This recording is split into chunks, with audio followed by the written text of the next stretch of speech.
Are organic foods safer or healthier than conventional alternatives? Two separate questions. Some consumers are interested in getting more nutrients, whereas others are more concerned about getting less pesticides. Let's do nutritious first. Hundreds of studies reviewed, and they didn't find significant differences for most of the traditional nutrients like vitamins and minerals, and so concluded that despite the widespread perception that organically produced foods are more nutritious, they didn't find robust evidence to support that perception. They did, however, find higher levels of phenolic phytonutrients.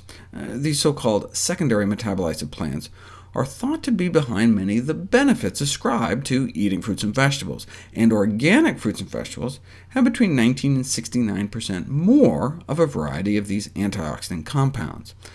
The theory was that these phytonutrients are created by the plant for its own protection. For example, broccoli releases the bitter compound sulforaphane when the plant is chewed to ward off those who would eat it. Bugs take a bite and be like, ew, this tastes like broccoli. But pesticide-laden plants are bitten less by bugs, and so may be churning out less of these compounds, whereas plants raised organically are in a fight for their lives and necessarily have to produce more protection. That was the theory anyway, but we don't have good evidence to back it up. More likely it has to do with the fertilizer.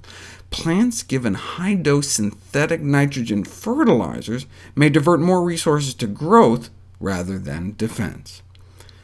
These antioxidants may protect the plant, but what about us?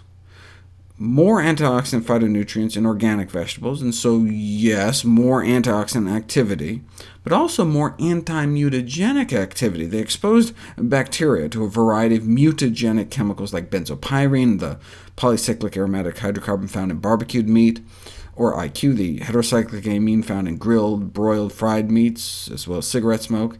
And there were fewer DNA mutations in the Petri dishes where they added organic vegetables, compared to the Petri dishes where they added conventional vegetables. Preventing DNA damage in bacteria is one thing, but what about effects on actual human cells? For example, yes, organic strawberries may taste sweeter and better, and have higher antioxidant activity and more phenolic phytonutrients, but let's stack them up head-to-head against human cancer cells. Extracts from organically grown strawberries suppress the growth of colon cancer cells and breast cancer cells significantly better than extracts from conventional strawberries.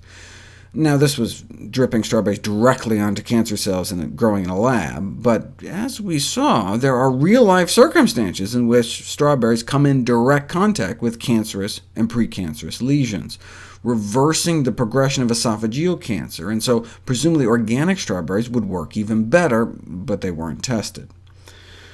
So although in vitro studies showed higher antioxidant and higher anti-mutagenic activity, as well as better inhibition of cancer cell proliferation, clinical studies on the impact of eating organic on human disease simply haven't been done. And based on antioxidant phytonutrient levels, organic produce may be considered 20 to 40% healthier, the equivalent of adding 1 or 2 servings worth to a 5-a-day regimen, but organic produce may be 40% more expensive. So for the same money, you could just buy the extra servings worth of conventional produce. So from a purely nutrients per dollar standpoint, it's not clear that organic foods are any better. But people may buy organic foods to avoid chemicals, not just because they're more nutritious, which brings us to the next question: or are organic foods safer? Which I'll address next.